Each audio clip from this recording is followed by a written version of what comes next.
Let's get into Jameson Williams. They had some nice things to say about the young Lions wide receiver, the dynamic Lions wide receiver, and a couple of interesting points. And I want to bring this one up first because, again, a man that I kind of brought up yesterday, Danny Bennett, had another interesting tweet about Jameson Williams. And one thing that he noted, and he kind of put Jameson's snap count and listed it, he's actually played more snaps over the last couple of games. You look at his snap count. We'll just go back to versus Carolina. He's played 28 snaps. And then against Tampa on the road, he played 16 snaps, but got a touchdown, by the way. And then he played 33 against the Ravens, 34 against the Raiders, and then 34 against the Chargers. So snap count over the last 4 weeks, he's been up in the snap count. Antoine Randall and Dan Campbell spoke to the media yesterday. Matt Broder, this is per Matt Broder, he tweeted this out. Lions wide receiver coach Antoine Randall highlighted Jameson Williams' energy and excitement despite a lack of targets. His selflessness is coming out. Colton Pouncey also put out, and this is from the presser from yesterday, Dan Campbell on Jameson Williams. He feels like he's one of the guys now. The more that he earns his stripes here, the more opportunities he gets. He's in a good place right now, and he's improving. Lions wide receiver coach Antoine Randall also talked about Jameson Williams' production, and he said, of course, moving forward, and he said, I think it's coming. It's just a matter of time. And then Ben Raven, who also covers the Lions, said a positive JAME article after talking with Campbell and Antoine Randall to start our Wednesday in Allen Park. And then Antoine said, he's improving. It's a good thing, man. We're proud of the way he went after it the other day. So Jameson Williams, man, getting a lot of love from coaches. And what that tells me, Sam, with the snap count being increased over the last couple of weeks, I know Donovan Peoples-Jones is coming in, but this is a good thing for Jameson Williams. This is kind of I know the stats, we look for the stats, we look for the production, but the stuff he's doing off the field, and he's doing everything he should be doing, and the coaches love it. So as long as he's getting confidence among people in the locker room, because him and Jared Goff just needs to trust him, and once he does, he'll get the targets. That'll come naturally. I mean, we think. I'm just being honest. I hear about that this is going to be the week every week, but you know what? To be fair, it was the week in Tampa Bay, and I gave him a lot of credit for that. But yeah, with Jameson Williams, it's all about what he can do, what he can bring to this offense, not really what he has done. And I will admit it. I have been very, very hard on Jameson Williams. I've probably come across as obnoxious at times, and I can understand it from one perspective, that the Lions are winning games, and Jameson Williams is having some impact on some games. To me, it's never been about J-Mo the player. It's never been about his potential. It's been about pretty much almost every other person at this network and seemingly every fan that just almost has like a parental style love for him. Like it's seriously, I think someday they're actually going to do a study on a certain type of mental illness, and that's what that's what the love for Jameson Williams as of right now has been at this point. It's almost been like a psychosis. Can't say anything wrong about that man, but like I said before, as I just throw in that dig that a lot of people aren't going to like, the Lions are winning, so it's okay. But Jameson Williams has not, I repeat, has not, despite what people want to tell you, been a huge part of it. So just admit it. It's because he put McFlurry on his burger. No. Just admit it. No, you know what? He put a little scoop of McFlurry on his burger, and you're upset about it. That's a J-Mo knock you can definitely give out. Yeah. I'm a J-Mo supporter, but that's a J-Mo knock right there. No, but what's up, Sam? Okay, so just get it out. I really don't want to do this, but you don't have to do this. No, I am gonna do this.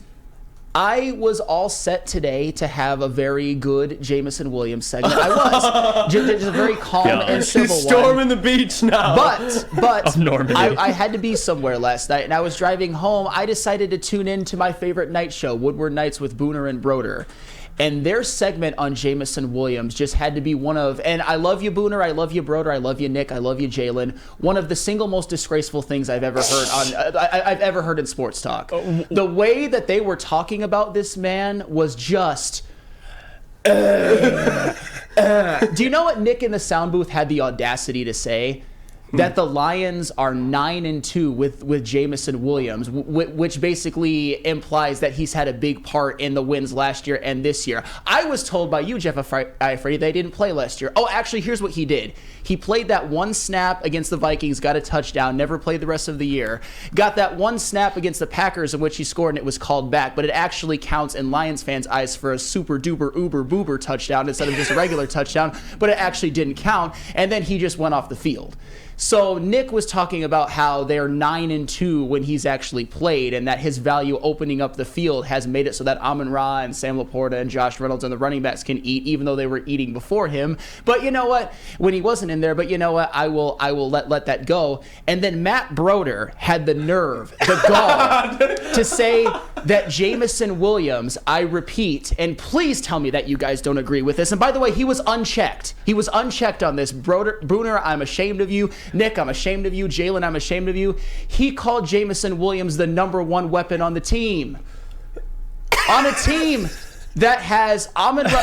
Think about this, guys. Think about this offense. And I want to be honest with you guys. I want to give this offense credit.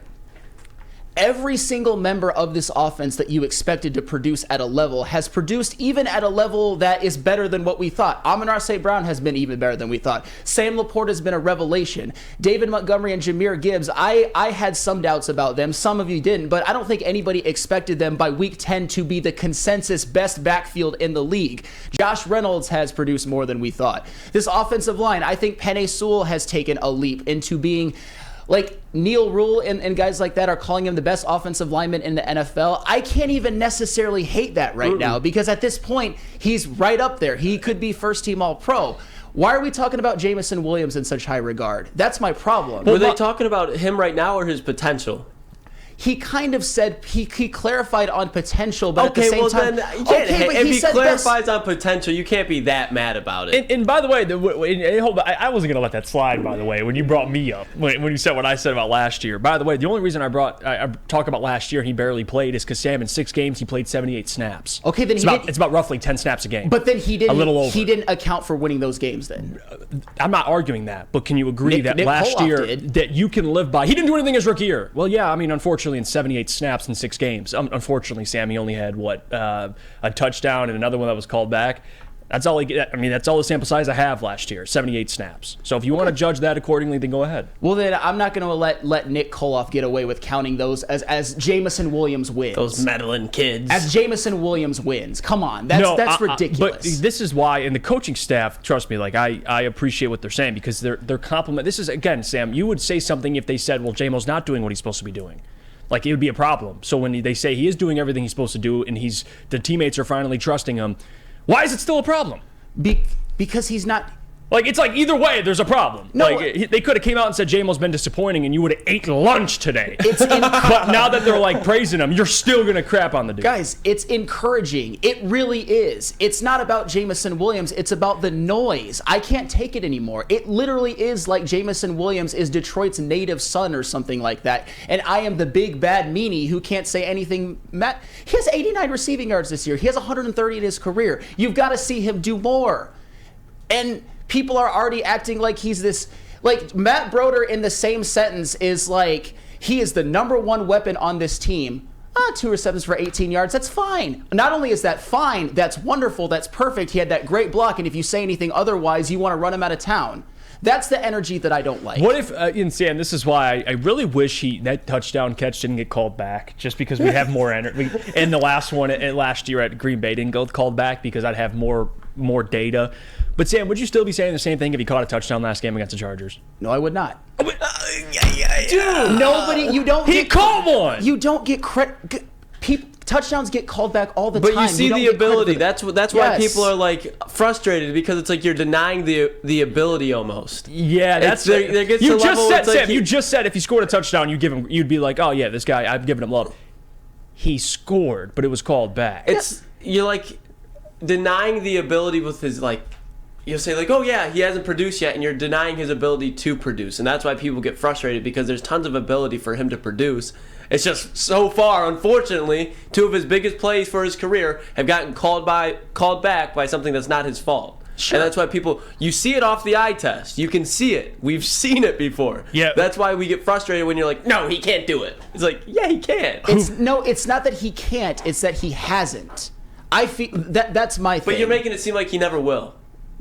We don't know that. But that's what exactly though. That's why we get excited about Jameson Williams. It's like you're writing them off already. Yeah, and our argument is you see the potential. Like this comment, who farted? J-Mo has been in the end zone 5 times, and 3 of them have been called back. They aren't going to continue calling his TDs back at a 60% rate. 5 times? What are you talking about? He's not been in the end zone 5 times. He's been in the end zone 4 times. Okay. And 2 of them, how many have been called back? Okay, fine. But other players have done so much in terms of actually producing that you don't even remember. But you can't compare. This is where you lose me, though, the Josh Reynolds thing. How long has Josh Reynolds been in the NFL? And how long has him and Goff they've been able to build chemistry? Okay. Like you cannot, that is apples to oranges, Sam Flannel. That is not the same player. But rookie wide receivers, and I get it. Compare him to Antoine Green. How about that? What? Really? Compare him to Antoine Green. You're going to compare this man to Josh Reynolds, who's been in the league for how long? 6 years? Yes. Yes, so now you guys are okay with him being Antoine. No, I'm not going that level. No, I'm not saying that. But I'm saying in terms of how much they've been involved. You're comparing them to guys that have a long history of getting used to this league and getting chemistry with Jared Goff or any other quarterback. Jameson has played in 2 seasons so far a little over 200 snaps. All right, fine. Give me another player that has 200 career snaps on the Lions. Go.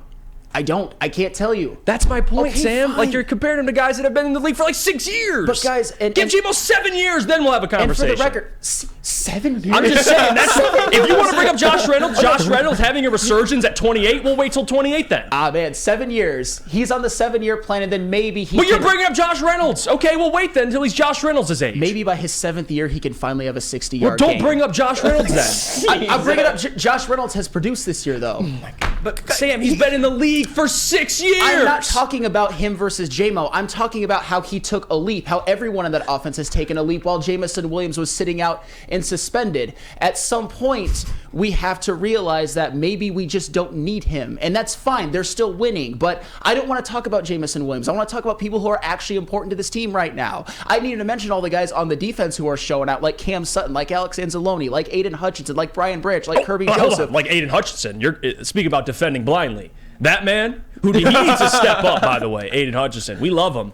But you talk about defending blindly. You do that to Aiden all the time. You cannot deny that. Aiden Hutchinson leads the team in sacks. Jameson Williams leads this team So in nothing. he's absolved from any criticism whatsoever. No. I'm just saying that why are you comparing Aiden? Aiden Hutchinson has produced. But if you talk about guys you defend blindly, I don't think there's any criticism coming out of your mouth for Aiden, huh? I haven't heard anything. I said that he needed to play better last week. I did. What happened Monday? Did you talk more about Aiden and how he didn't get a sack or what? I did. We had this discussion about how this defense wasn't good enough, and Aiden Hutchinson, I can't just blindly defend him for that week. But to be fair, out of all the players who were playing on that defense, maybe besides Kirby Joseph, who had a big pick, Aiden Hutchinson was probably the best guy out there.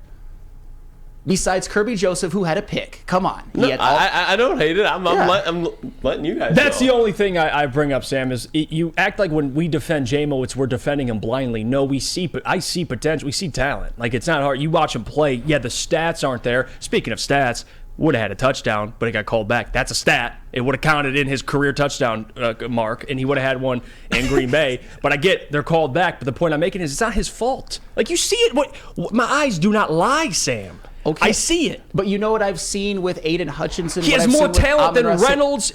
Actually, Reynolds has taken a little bit of a step back over the last couple of weeks. Sure. And who's been playing more snaps? Jameson Williams. And what does that mean? So we're going to question the coaching staff. Well, and he also had fewer receiving yards last week than Brock Wright. I'm going to bring that up too. I'm just there's angles we can all go with this. That's what drives me crazy about you, Jeff Eifredi, about you, Lucas Klotz, about the people in the chat. Keep my name out your damn mouth. You are acting like I don't have a leg to stand on. This man has 130 career receiving yards. You have a leg to stand on, but then it's just you're writing them off almost. Like, I can take the criticism and be like, I am not happy with J-Mo right now. But to deny a player with that ability, just to say after 200 snaps that his career, like, there's no chance for him to produce, I just think it's a little extreme, and that's why I'm like, okay, there's still a ton of Jameson Williams we have yet to see. Well, and here this is the type of stuff I'm talking about. One funky Lions fan basically is saying that Hutch is Ryan Kerrigan. and for the record, wasn't Ryan Kerrigan a multi-time Pro Bowler? Okay, but he wasn't drafted to be Ryan Kerrigan. No, I get that. Even try. I get that, but Jameson Williams wishes that he were the wide receiver version of Ryan Kerrigan. He would dream about that at this point. That's what I'm saying, is that, like, Aiden Hutchinson has led this team in sacks since he's been on this team. Jameson Williams has 130 career receiving yards. I get it, he was hurt. Then he got that suspension. But it's just, I think I have a greater leg to stand on blindly. Not blindly. I don't even blindly defend Aiden Hutchinson and praising some of the other people than Jameson Williams. He is not even in the top 25 of most impactful players on this team right now. Not even in the top 25. Yeah, and that's... okay. See...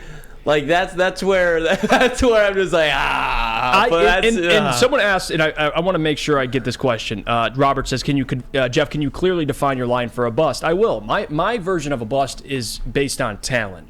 Like, and production's part of it, but you look at some of the great wide receivers in this league, and Booner brought one up. We already mentioned this last week, though. There's other great receivers that didn't really get fully into form. Not everyone can come in and just be explosive right off the bat and have production. Sometimes it does take a couple of years, but for me to define a bust, I have to see you don't have talent. Like, Jameson, I will not admit that he has talent, 100%. But what if... And there will be a point where he will produce. I believe in that.